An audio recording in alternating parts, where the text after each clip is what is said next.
Hey, Haunted Hearts. It's Brett, your haunted therapist. And today, I'm so excited about today. We're stepping into a conversation that is fully aligned with what this space is all about, the intersection of mental health, consciousness, and the paranormal. My guest today, I hunted her down. She and I have so much in common.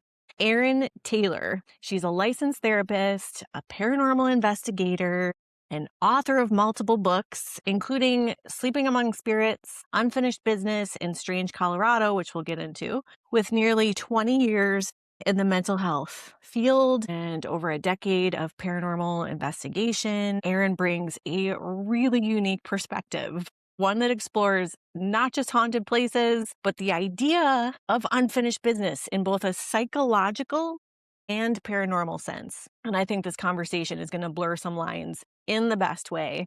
Erin, thank you so much for coming on the Haunted Therapist podcast. Yes, thank you so much for having me. I love how aligned we are. I can't wait to dive into everything. There's not many of us who are in the field, and then between therapists who believe in the paranormal and vice versa. So it's really cool to meet, like you said, someone like with a lot of common ground. Totally. But I like to start just at the beginning of what first drew you into the paranormal. Just go into that a little bit. Like if there was a moment that shifted, um, from just being curious into, oh, wait, this might actually be real. Yeah, sure. First off, I'm going to apologize. I realize as I'm talking, my voice is cracking. Being fire season, multiple fires, it's either allergies or it's the smoke in the air. So if I crack, that's all I'm going to say. I just got to apologize. You should hear my therapy sessions. It's been like that all week. To answer your question, I have been fascinated with the paranormal as long as I can honestly remember, the same song and dance of, since I was a little girl, I've always loved ghost stories. I mean, it really has been that where I loved reading things on like scary stories to tell in the dark. R.L. Stein, Christopher Pike as I grew up. Loved those. I always wanted to see a ghost. Never really understood what a ghost was per se until, much older, more developed brain. And as I got older, it became more of, oh, I'm going to be a ghost hunter.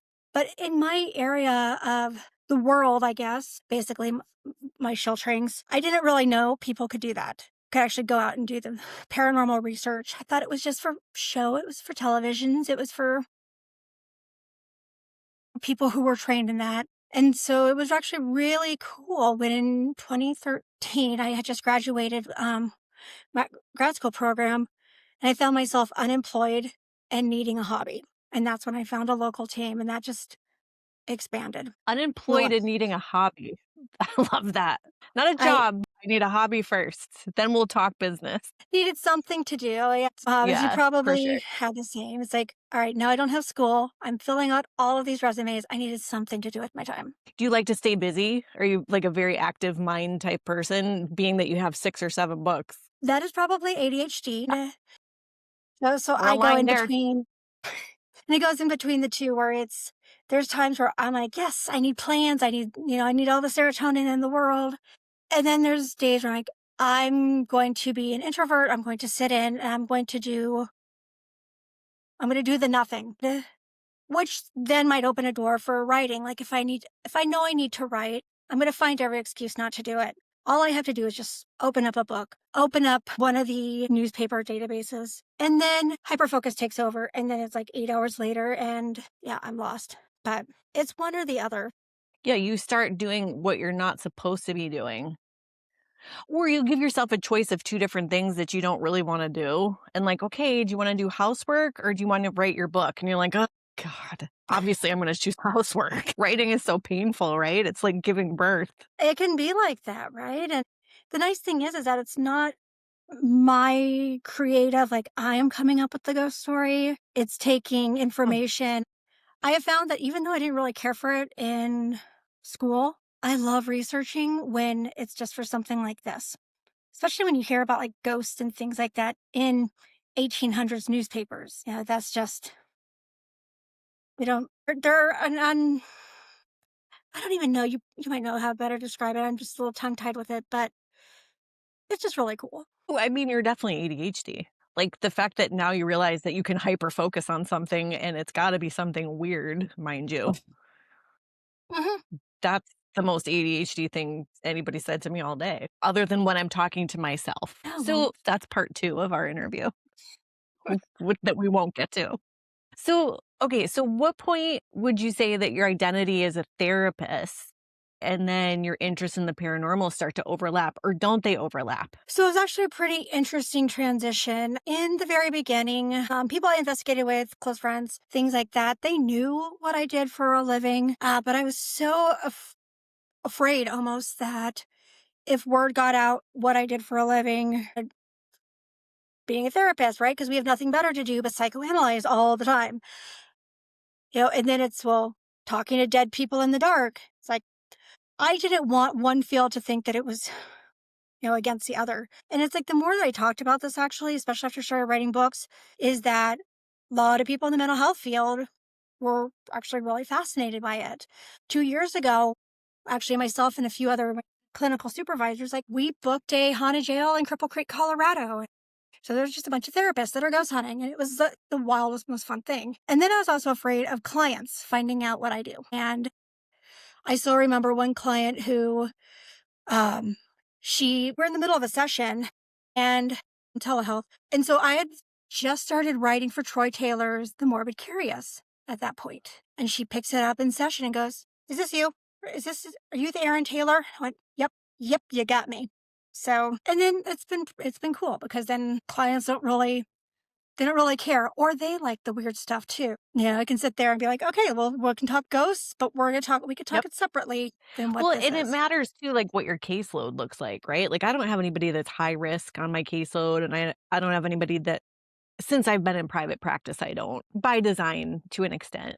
And I don't have anybody that's, diagnosed. Obviously, I don't have anybody that's diagnosed with schizophrenia in private practice or delusional disorder or anything like that. So as long as we're outside of that territory, I feel like it's people really benefit from listening to ghost stories. Like, there's parallels, Mhm. I try to craft it in that way anyways, where there's parallels. So it can be helpful for people, but it is interesting because you bring up what you're saying is it's almost like self-disclosure in a way, which we're taught not to do. Like, you have to swear on the Holy Bible of self-disclosure, like, to remain neutral at all times, but it's self-disclosure, but without even meaning to be doing it, right? It's somebody found you and it is what it is. Right. And yeah, it's not like I go volunteering "Oh, hey, this is what I do." It's Exactly. been more of, "Hey, I was at the library and there's an Erin Taylor giving a talk. Now, is that you?" So Erin Taylor is kind of a broad name. My maiden name, Eliason, was actually very, very limited. A million Erin Taylors all over the place. And so I had that anonymity there. But yeah, no, it just seems like um, I was still going to be found. And it was just more of, okay, I'm just going to Yep. embrace that. Do you see parallels between trauma and what people interpret as hauntings? Yeah. And I love that you're coming with statistics because there is such a parallel between trauma and what people interpret as hauntings, or even just a general affinity for the paranormal, right? Mhm. I mean, Western medicine, doesn't really give room for the paranormal, supernatural, things of that. But, there's been studies that have shown that, well, I mean, first off, more people are likely to believe in the paranormal than they are in getting their own mental health treatment. That's just something they'd rather say, "Oh, it was a ghost that did it. It wasn't, you know, And I apologize, I don't have the numbers in front of me. When I did the presentation last summer, but yeah, people who were believing in like the paranormal, yeah, it was easier, especially with trauma, to say that something outside of their control was causing these problems. It was easier than saying, "I have a problem I have to go talk to someone about." Interesting. And it's interesting too because in the DSM, now mind you, this is on page like 800 or something ridiculous, but there's actually acknowledgement in there that if something is culturally expected or spiritually sanctioned, then it's excluded from being a disorder. It's not pathologized then, which is so interesting, right? Like, so Hmm. there is a way to exclude it. So if we're able to exclude, somebody hearing voices, well, that's okay because that's part of their culture. Well, then how come we can't keep going with that? But there's definitely a division in Western medicine and the paranormal for sure. But I was happy to see that even in the DSM, even though it was page 800 or something like tucked away. Yeah, I actually got called out by a friend of mine a couple months ago, and even talking about dissociation, there's bits in the DSM talking about possession. Yes, And that's it's like, right wait a too. I minute, hold forgot on. about that. Yep.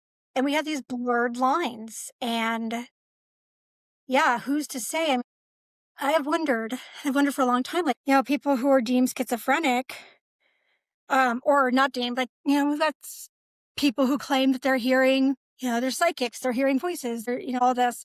How many of them are undiagnosed schizophrenics?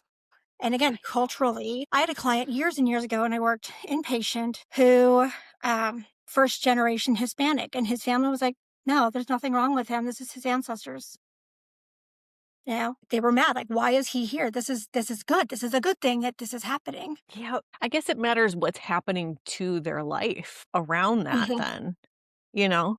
It's like, is it improving your oh, great, your ancestors are talking to you. Great, somebody to consult with on difficult Mhm. decisions. I would love to have that. But if their whole life is falling apart, then we know it's the disorder. That's probably one way to Mhm. tell. Yeah. Right. Looking at that disruption. I mean, because being mentally, I mean, I don't even like saying mentally ill anymore, but having that doesn't mean that there's something wrong with you.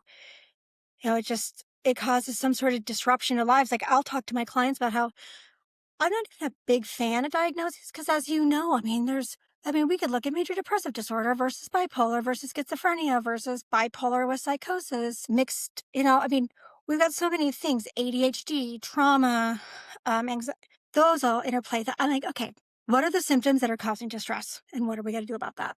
Because then you smack a label Exactly. on it. How much does that do? Culturally, clients like, hey, well, I have these angels that talk to me. It's like, okay, cool. What are they telling you? What's going on? And who am I to say that they may actually have angels? But if the angels are telling them to burn things, different. Exactly. Exactly. It's almost like it's the behavior at that point that matters the most in our field. Well, what are you doing about it? Or how is this affecting your behavior? That almost matters more than just the experience of talking to angels. Who cares? I talk to myself while I'm doing dishes. You know what I mean? And sometimes I answer. Who cares? The dishes Hmm. got done, right? It's the behavior that matters sometimes the most. Well, and you took EMDR training as well? We were joking about Hmm. EMDR earlier.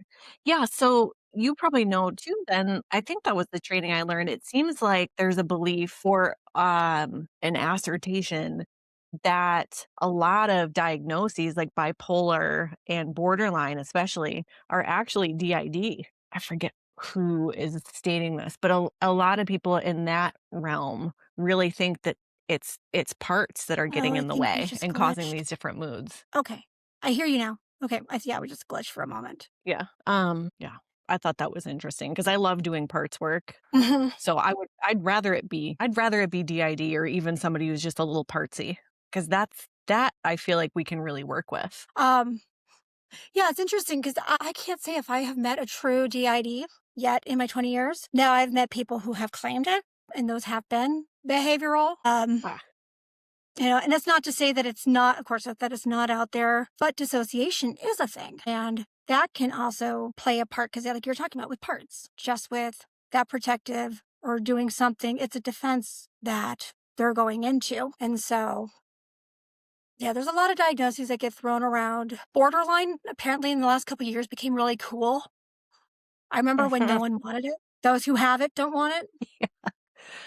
They're like, "Can I give this to you since it's so popular? Can I, yeah, sanction this off?" Actually, DID, yeah, they were both like those TikTok diagnoses where people are like, hang on, I'm going to bring on my altar. They do a head thing. And yeah, it Really? I was, missed the whole TikTok DID thing. I know ADHD and narcissism and borderline were huge. I missed the that's crazy because DID is, oh hmm my God, it's up there with schizophrenia with how disruptive it could be in someone's life. That is hmm not glamorous, people. yeah, and it's taking on, and this could be a whole discussion outside of just even paranormal, Yeah. with just how much people have that well, I guess it could be part of paranormal. But how much of that desire that someone wants to feel unique or special or have something that sets them apart? That, hey, if everyone has all of this going on, I can too. Everyone over here is psychic. Hey, I can be psychic. It's just, how much of that is just that Needing need an of belonging? identity. Yep. Identity and belonging. Yeah, no, and you're right. It can that does we do see that in the paranormal field, probably. I would say yes. So to say, Yeah. you're probably like me, where I mean, you see things and you go, yeah, I see that. And I'm just going to, Just keep it not my moving. circus, not my monkeys. Uh huh. You're not my Monkeys, yeah. client. Yeah. Yeah, exactly, exactly. So, do you think that the field of mental health is evolving in any way, shape, or form in how it understands experiences like these, or do you think it's still pretty limited? Like, paranormal experiences? Yeah, that's a good question. So I was out at the Psychotherapy Networker conference back in October, the big one that they do in Anaheim. And I was researching because I'm playing with a book about the mental health and paranormal. It's been on standby for a little bit, just an expansion Cool. of my talk. But I went and I talked to, I'm familiar with David Kessler, and Nice. yeah, big grief guy, right? And Cool. I had heard on a podcast about cognitive patterns. Like after someone dies, they're more than likely to get snapshots, right? If like grandpa was always out in the garden and now grandpa's dead, but they look outside and they see grandpa in the garden, is that grandpa or is that this brain thing, kind of like a phantom limb? And he had written, Kessler had written books about like people people in the waiting room, like when people are about to die, things like that. And so I'm like, you know what? I'm going to go ask him. I'm going to ask him. And I go and I'm like, hey, so what do you think about this? And he's like, what does it matter? I'm like, 'cause it Mm, matters to me. I can do everything else with the paranormal. I can understand trauma. I can understand this and that, but the cognitive patterns, because I've experienced it myself, like I like to say that I had my own experience. But what if it was my brain? And here I am just trying to figure out myself. So I think they're still trying some understanding and how much of it is just for the client, maybe. Is it a little bit of Rogerian and letting the client decide what it means? yeah. Or what? So I don't know necessarily to go back and like answer that question about is it evolving? Is it more maybe possibly understood? Yeah, I would love to see more stuff with trauma and how that plays a part in it. Just the fact that you were able to ask David Kessler his thoughts on ghosts is cool. I mean, like, that's you should put that in your book and his answer too, right? Like, and I get what he's saying, like, who cares? Who cares if a client is lying to you? It doesn't, that's not, but you were trying to ask a question more like What he thought. universally almost even too. But Yeah, I wanted to know what he thought on it. And I don't yeah, know. I mean, I can't read minds. So maybe he doesn't know, or maybe that is just his. He's like, I've made a career on this and this is it's just what the people experience. yeah, But it was my exactly. own sanity that I wanted to know. Oh, yeah, that's true. You were asking for yourself too. Well, okay. So, and I was gonna actually ask you if there was ever an experience that you had where it felt hard to separate the psychological from the paranormal. So it sounds like you had your own it wasn't on like an investigation or something, it was actually your own experience. So that answers that question. Yeah, I mean, there were periods after my grandmother's death, and it was stuff where again, it's like, yeah, I've tried to psychoanalyze myself and go, okay, well, this is in the grief, and it's more of I don't know, and maybe it is on that. Let me believe what I want to believe in that moment. And I'm also one that I can teach. I have been fortunate that I haven't had to experience much personal death. So me and grief myself are we're working partners, I should say. But yeah, but I've had enough of the paranormal side of things that I've had, and I will admit, actually, I will tell you this, that there's been times where I'm wondering, now, did I just make that up? Was that my own thing? Because I wanted to be it, I gaslight myself essentially. But It is tricky. Like you'll see something happen and we do talk ourselves off the ledge almost instantly. Like, oh, that was just the wind, or "Oh, it was this," or you'll forget, right? It's like you can't recall it, or you'll talk yourself out of it. It is like gaslighting yourself. And I mean, in a way, we want our brains to do that. Like we want our brain, the logic part to take over for the most part, but not always. mhm. It's no fun. And sometimes we rely too much on the logic to go, well, this has to make sense. There has to be something. And if my brain can come up with some scenario, like my anxiety all day long can tell me that I turned off the light in the kitchen, but how do I know? Did I really turn off the light in the kitchen? I have to go check again. What if I just accidentally flipped it on? Right? Did I really see that shadow? I don't know. I've been really tired. It's just, Yeah. it's so easy to just say, well, it must have been something else. And which sucks because that is when all my personal experiences happen is when I'm not recording or anything too, which doesn't help with am I making it up? Yeah, or remembering it. Oh yeah, my memory sucks. Oh my god, it's the worst. And what is that for you? Is that the anxiety part of your brain that gets in the way of forming Oh yeah. memory, or what is that? Do you think paranormal experiences specifically are harder to remember than other things? I don't know. I mean, I think it's like talking about like a general sense of like, mental health in general is that we all have these filing systems in our brain and we're going to file based on level of what our brain thinks is important, right? It's you're now talking about earlier with the would I rather do the dishes or do research or things of that nature, but oh, I was going somewhere with this. Total train derailment. See? But that is We have exactly it what in real ADHD time. does. And that's the thing too, is that my brain's gonna focus on what it thinks is important. Oh, I remember what I was gonna say. It's like, I might not be able to tell you what I researched yesterday, but my God, I can tell you the facts all about like, you know, random things I found in Colorado, which is I'm like, oh, that's really cool. I didn't know that. Or, what did my cat do all day?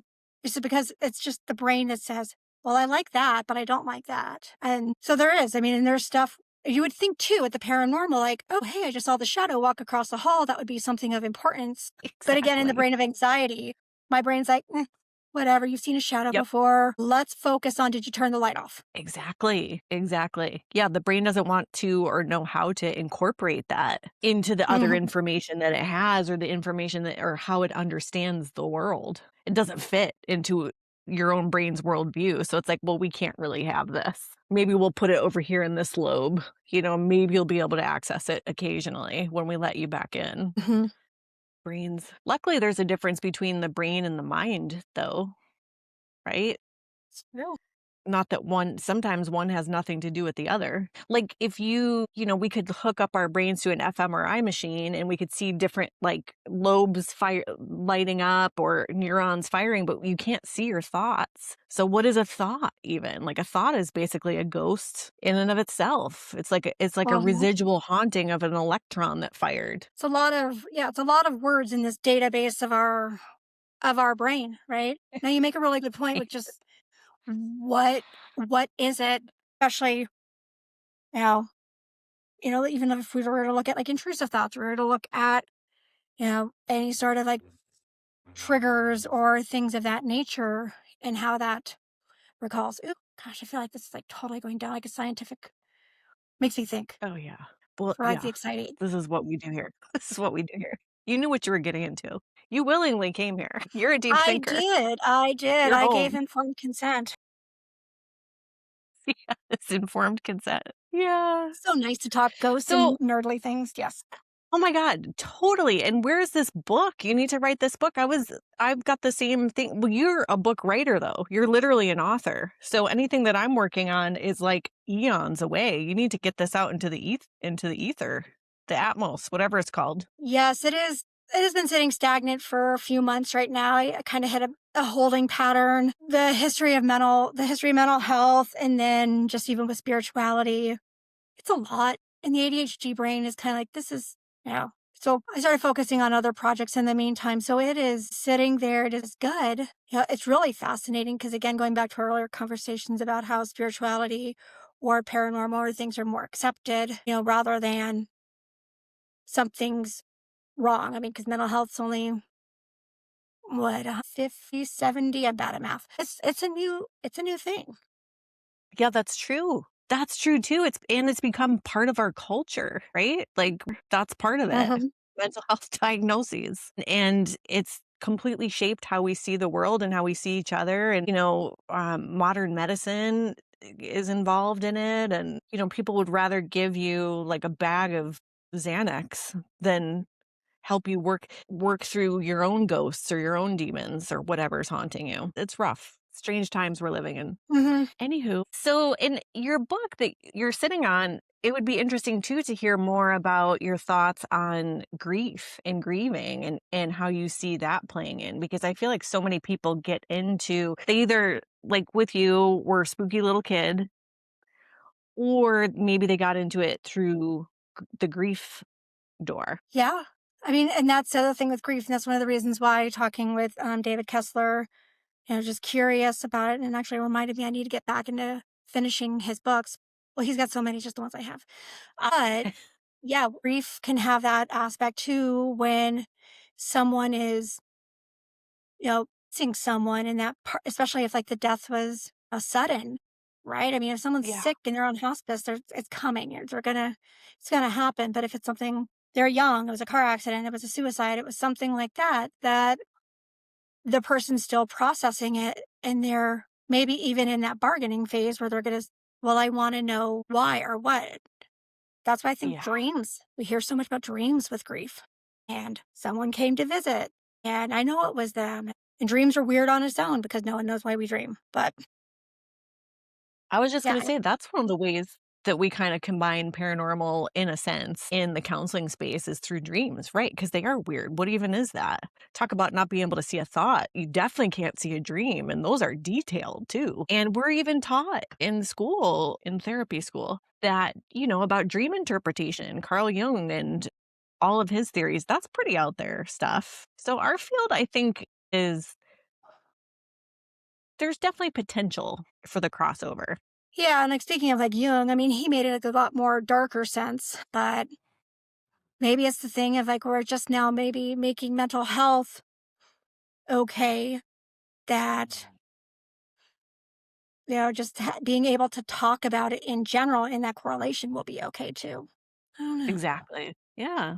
So speaking of your upcoming books, let's talk a little bit about the books that you do have. I gotta ask how you landed on haunted bathrooms as a focus. It reminds me of Moaning Myrtle from Harry Potter. I was like, "Oh, this Mhm. is like Moaning Myrtle." So it started off as just a joke of always, why is it the women's bathroom when we hear about things being haunted? And, started just looking at places. The one place where you could feel, I mean, you can go into an old living room, an old kitchen, a hotel, but God forbid if there's a ghost in the bathroom while you're doing your business, that's like the scariest thing.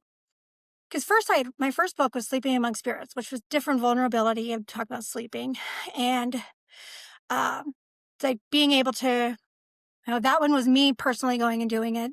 Unfinished was just me researching. We were out at Ashmore Estates when I first started really thinking about it, because don't know specifically what happened, but my friend Richard likes to always say that we were at Ashmore when the idea was planted. It wasn't until we were in Concord, Massachusetts, that someone else had mentioned the restroom there was haunted. And I'm like, someone should write a book. They're like, why don't you do it? I'm like, "Pfft, why do I write a book on haunted bathrooms? It's like, because no one else has done it. I'm like, huh, okay. So started just researching it. I'm sure my search looked really odd. Reaching out to some of these places, going, "Hi, so I'm writing a book, and I heard that your bathroom's haunted." Some people wrote me back, some people didn't. But after the first book was released, I actually got an outpouring of other people who were saying, "Well, have you checked out this place or this place or this place?" Or "I had this Wow. experience here," and it's like, okay, well then aptly named number 2 had to come out. And so I'm still hearing about it. There's Wow. no talk right now of me doing the third one, but it's just interesting because that's another thing. It's like no one wants to talk about the bathroom because it's a stinky place or Mm, it's a vulnerable place. But yet there's a lot of ghosts in them. Yeah, a lot of like well-known places, like the Stanley Hotel. Talking about trauma and ghosts and why does a ghost haunt something? Why would they haunt a bathroom? right. Yeah, and is it even related to trauma? It's a personal space, so I suppose, like, people might feel more vulnerable in there because you are more vulnerable or, like, your first book, Sleeping Among Spirits, that you're really vulnerable when you're sleeping. So both of those books have the common thread of being in a vulnerable state. I'm pretty sure I was in a haunted bathroom. So this was actually fun for me to research you because I was like, "Oh my gosh, I completely forgot about this place I was in New Orleans." And it wasn't even during Mardi Gras or anything like that. It was just like a normal trip to New Orleans, and I don't remember the name of the place. But as soon as I got up there, it's not that I felt a ghost, it's almost like I channeled something because I there was like a powder room area. It was beautiful and it overlooked this courtyard. And the powder room was very just like, "Oh my god, we have powder rooms here." The toilets are over there, but the powder room surrounded by mirrors and you just feel like such a lady with your compact and you're like, "I have to put my lipstick on in the powder room." And I don't know, I just felt this like something overtook me where I was like, "Oh, I've been here before. I know what this is." And I felt like a little bit different. It was really interesting. Never forget it. Of course, the whole time in New Orleans, I felt like I had lived there before, but that's a separate story. NOLA is one of those. It is on my list. I have not gotten there yet. It is so there. But no, I for one is like be just super excited. And I think it's one of those places like Savannah, where it's just a lot of that place Yeah. is gonna have stories. I wrote on Pat O'Brien's in the French Quarter. I believe it was in the French Quarter. Don't quote me on that. But yeah, it had its own a share. I mean, there was like a you know, it was the home of the hurricane. The hurricane drink was actually made there. But that one has it's old haunted restroom. That sounds awfully familiar. Can you imagine if that was the place? Because I know it wasn't that other place that's like the oldest pub in the country that I can't think of the name of that either. And I know it wasn't that one. That sounds awfully familiar. I bet that it was Pat O'Brien's. That's crazy. I'm so glad I brought it up because Yeah, I it's think that was it. That is like really resonating. Okay. yeah, that Well, building thank had like crazy history. Like it was like a theater at one point and private residence, and just it is on my list. I will be going there at some point. Yeah. Take a picture when you're there and send it to me so I can tell you if that was the one or Alright. not. So, okay. And then just another book I wanted to touch on, Strange Colorado. So, what is it about Colorado that makes it such a hotspot for paranormal activity? Is it just all the history? That's a really good question, honestly. I mean, I just did my third one on it, and I know I'm not even nearly done with it. I mean, I'm a native of Colorado, and so I grew up with a lot of these stories too, of course. So like they fed the whole ghost stuff. I mean, we could say, I don't know, lack of oxygen, but then there's other places that have lack of oxygen too. Is it the stones? I mean, we've got cruststone out in the middle of the Mm, mountains, and that one's just known. It's kind of like our version of Sedona, where it just is it in the rocks. That makes it all like metaphysical and you know, weird anomalies, the mineral waters in some places. So we could have that earthly side of it. It could just be our history and our people. We had like a lot of indigenous tribes. We had the miners that came over in the 60s, 70s of the 1800s. And very, very long answer to give you of I don't know what makes Colorado so weird. And I know other states have weirdness too, but oh, we for seem to sure. have a lot of everything here. I mean, we've got aliens, we've got Bigfoot, we've got ghosts. We've got the Slide Rock Bolter, which we're the only state with it. It's a cryptid. It's a land whale. He hooks into the top of a peak and will swoop down and eat people. And he's fun. He's fun. He's misunderstood. Yeah. And yeah, I mean, it's just we've got Denver International Airport. Yeah, Right. we've got the weirdest airport, Yeah, and the that's super just gonna weird have everything. airport. Yeah, Yeah, okay. so Well, shoot. It's almost like this path chose you. You were planted there and, just kind of came about it. You were supposed to be in this field, I think. yeah, I never thought that I would be a writer either. The whole Mm, sleeping thing was just because if you know, are you familiar with Sally House in Atchison? yeah. Supposedly so evil and demonic and blah blah blah. I fell asleep in the middle of the floor, and it was great. Yeah. And so I joked that I could sleep in a haunted location just fine. It's like okay, to write a whole book on sleeping in these haunted locations. So that is how it came. Like I didn't think of myself as a writer because honestly, grad school ruined me. I didn't want to touch a computer anymore. I didn't want to do any of that. Don't even want And to read then anymore. reading and yeah, all or nothing. That's how it is, all or nothing. But And then it just started with one and then went to the other and hyper focus. It either helps or it doesn't. And You now know what's working on my 8th book. your 8th book, right.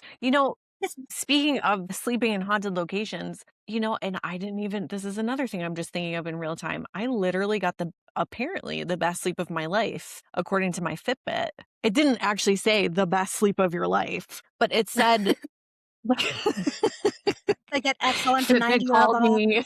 They sent me a check. There was balloons. Yeah, like we've never seen this before. No, but it'll rate it, and usually I get good. You know what I mean? Which I'll take that at this point. Like I don't Hmm. always get good, but good is good enough. I got excellent, and I've literally the only time I've ever got that was at a haunted location. So now what does that mean? Is there something wrong with me? Or is there, do I find this soothing for some reason and that's its own problem or question? Or What's is wrong with it? there a reason I don't know. I mean, is it the only haunted place that you have ever slept at? that I know of? I mean, if it's one of those where you went in, guards down, maybe, I don't know. Because I got Yeah, those I don't asked know. those questions too. It's like, because spoiler alert, I had a few good nights of sleep in that book, and I wouldn't say good. Good to me is really, yeah.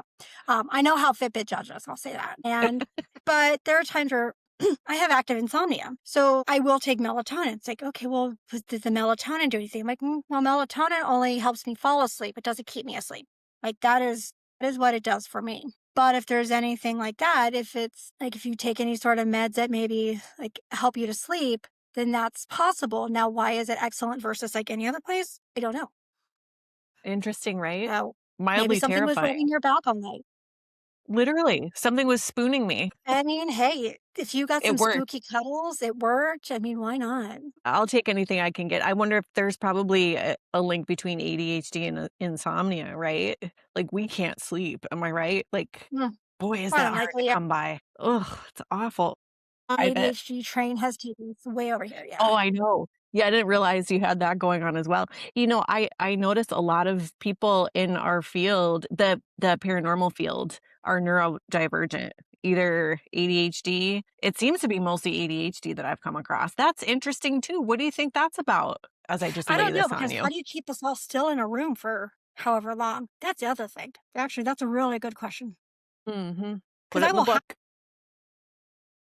I will happily sit in a dark room all night, but is it also being away 'Cause from it's weird. stimuli too? Who knows? No, it's because it's weird. We crave the novelty and the weird experiences. That's why we like it.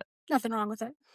Does not No. disrupt our functioning in any way, right? We decided this. Correct. Yes, we have this all ironed out. Okay, let's see. What else do I have for you? Overload you with questions here. Okay, so as a therapist and an investigator, how do you ground or protect yourself? Do you have any rituals that you do either on the daily or before investigations or anything like that? So, I mean, as a day to day work, not really. It's just more like situationally when things that come up that's just going to be standard grounding. When it's on an investigation, no, I don't really have any rituals where some people may have to do like, a prayer, cleanse themselves. Very rarely have I ever saged myself after an investigation. And I don't know if that was, again, here I am. If it was like a suggested mind and where I'm like, okay, well, everyone else is getting holy water sprinkled on them, so I will too. But not so much. There's been a few times where it's more of the standard grounding message of, all right, y'all can't follow us here. I also know that that's not going to stop. Yeah, I'm not very good at it, but I know some people who that's their ritual and that's their thing. That's just fine. And maybe I've just been fortunate. I don't want to say like lucky, like I can go gamble on it, but that I Yeah. haven't needed anything more. Maybe our superpower is ADHD because we can't remember what happened. So if you can't remember it, then it didn't happen. Ghost is over here going, hello. And I'm like, huh? What? How do you not remember me? I revealed myself to you. I wasn't even wearing pants. And we're just like, yeah, I don't know you. Like, I think I need a snack. I'm starting to feel weird. I feel off. Have you ever had an investigation that impacted you emotionally afterwards? Or anything that really was like, oh, damn, that really stood out or shifted things for me that you can think of? I know it's on the spot. I get asked this a lot. And so there's been a few that like have stuck out as far as, well, that was new and holy crap. Like a couple years ago out at Ashmore Estates in Illinois. Love that place. I mean, talk about like if I had, a past life, if was I ever there, even though it was a, Mm. really, really sad poor farm. But that's the first and only time that I've ever heard my name. And so that was a, what the crap just happened? Because I was the only one in the hallway, and I know that. And I heard like what my husband sounds like when he's annoyed with me, going, Karen, like that.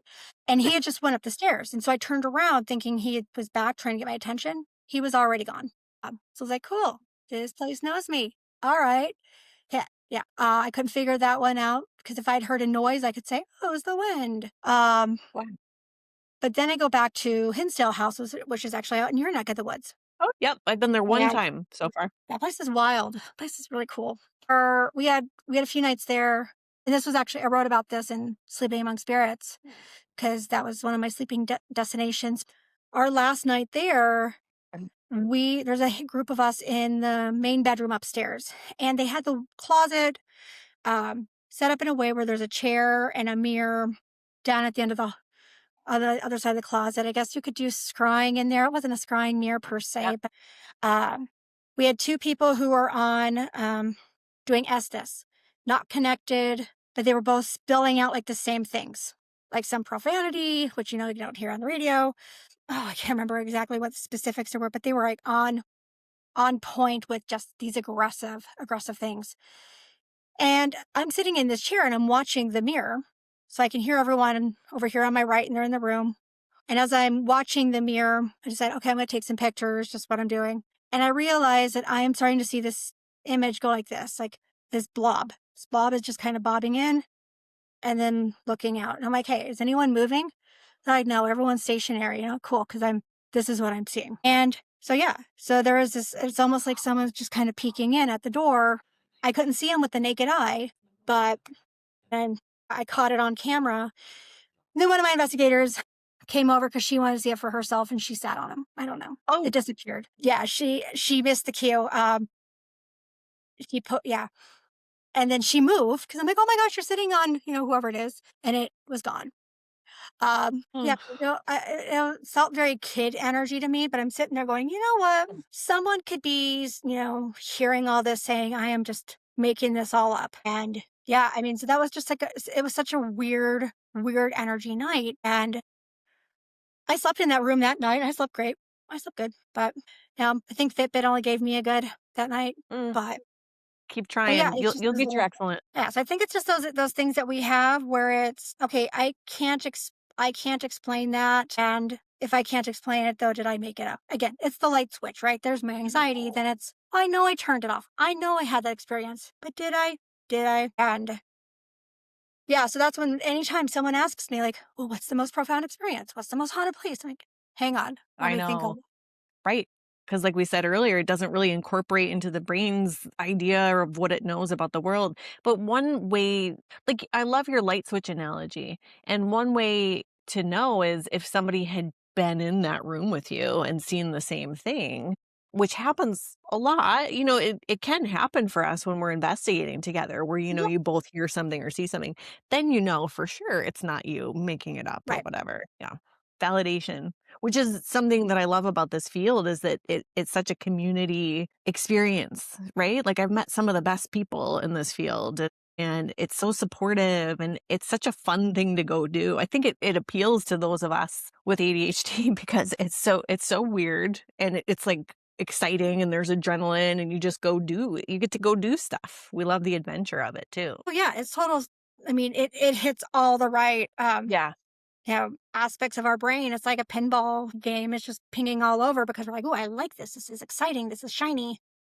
And exactly. it's not a concrete thing either, even though True. it is. It is, but it isn't. No, you're right. It's not. Yeah, there's some structure around it or some bones, but, everything else is completely fluid and made up as we go or experienced Uh-huh. as we go. So, is there a place that you still want to investigate? Like, what's on your top of your hit list? Well, I mean, I still want to go to New Orleans. New Orleans Yeah, is probably my number one gotta city go. I want to do.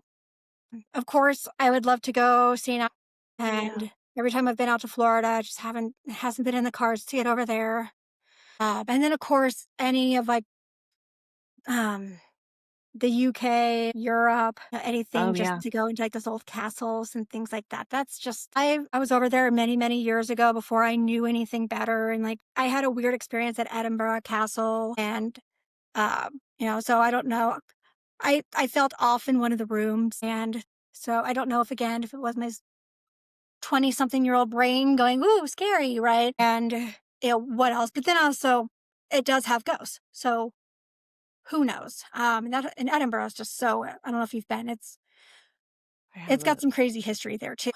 And yeah, so basically have ghosts will travel. There's a lot of places that I mean, of course, Trans Allegheny, Eastern State.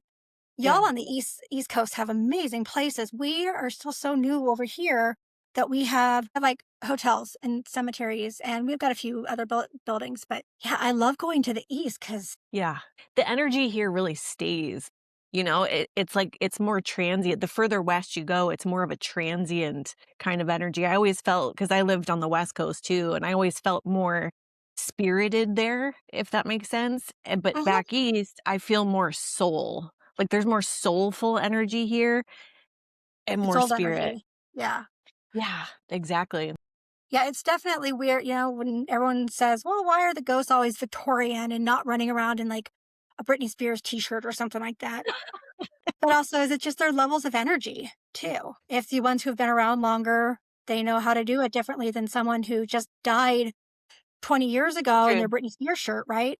And they're like, "I'm still trying to figure this out," but I don't True. know. Yeah. So I could talk to you forever, but I know we're kind of like over an hour here. Why don't you actually tell everybody listening where they can find you, and then also I want to know like what kind of things you have coming up on the horizon, projects and Sure. things, Yeah, so under conferences, perhaps. conferences. Erin Oh, Taylor, author on Instagram and Facebook. I do have a TikTok where I document a lot of these places. It's Spooky Unicorn, and the R in unicorn is a 7. And see here, yes, I have the Haunted America conference out in Alton, Illinois, where I'll be speaking on what I haven't decided yet, but that will oh, be June. And I have the Cripple Creek conference of you, Brett, feel like coming out to Cripple Creek, Colorado in June. There'll be Amy Bruni, Richard Estep, Adam Berry, Dustin Perry, Aaron Sagers. I love all these people. And I get to be their opening act. So I'm like, yes, so excited for that. And my that's God. spooky little haunted. It's like the best mining town ever. But those are the couple of the things on the horizon. And yeah, otherwise I am just working on a book of Colorado haunted cemeteries. And so that is where I've been spending my free time. But yeah, this went by way too fast. Thank you so much. Oh my god, I actually am stunned what time it is. I'm actually a little bit confused. But I mean, I left out some questions, but we really covered a lot of it. What is the name of the Cripple Creek thing that you just said? Bull Creek Paracon. And it is Oh, the first weekend, I think it's June 6th. okay. June. I might as well just stay out there. Go to Cripple Creek and then go to Alton. Well, that's like 20 days away. I'm super excited for you to come to Haunted America. That one's always fun. Troy is such a great guy. He and I joke that we're cousins. So if you hear that, just understand it's because of the Taylors. But How cute. Okay, I get it now. Slow. yeah, it's fun to hang. What did you speak about last year? Because you said you don't know what you'll do yet, but I think I it did the sounded mental like health and something. paranormal. So I did a whole history of mental health. And then I went into a spiel about diagnoses. Basically, just say, hey, here's a general basic DSM, major depressive, bipolar, schizophrenia, trauma. And then I went into what's the correlation. And basically, the idea was to let people be able to make their own decision about what is mental health and what is paranormal. My god, that's like what we've talked about today. This Exactly. book will write itself, girl. Like just plug in the information. You've already done the work. This book literally. Are you a perfectionist by any chance? And does that get in the way of you going forward with things sometimes? Not I me wouldn't, diagnosing you, by the way. I Just wouldn't say an honest question. no, I wouldn't say I'm a perfectionist, but I would say that I get over anxious. That it's just Okay. wrong. Not that it has to be perfect, but it has to be right. There's a window for that. Where is it? Okay. The good old anxiety, intrusive thoughts of I gotta make it more. Yeah, yeah, yeah. Okay. Okay. Well, shoot. I mean, I don't know because I've never been to this conference, but I would think that people, is it like a different audience each time? Like they'd probably would love to hear that same speech again or some version of it. He's got some regulars, and then Mm. there's new folks, and like you saw, I mean, there's a bunch of speakers who last couple years that I haven't met yet. So Oh, okay. yeah, I don't Yeah. know. I've got some time to play with it. He Yeah. won't probably ask me for my topic for another month or two, so I can delay it until then. Yeah. Nothing like the last minute to squeeze out Oh that gosh, extra yes. dopamine. Mm, Well, thank you so much for your time today and sharing your expertise and your vision. And I love how aligned we are. And, the whole conversation just completely lives in that space I'm always talking about, yapping away about that blurred line of psychology, consciousness, paranormal. And the idea that unfinished business is not just something that exists in haunted locations, but also something that exists within us too. So I'm so grateful for the work that you're doing and the perspective you bring to this space. thank you. Pleasure. But yeah, Well, no, definitely and hit me up later. I'll be more than happy to talk this stuff off, even if we're not recording. cool. New friend, who dis? All right. Well, thanks everybody. And remember, stay haunted.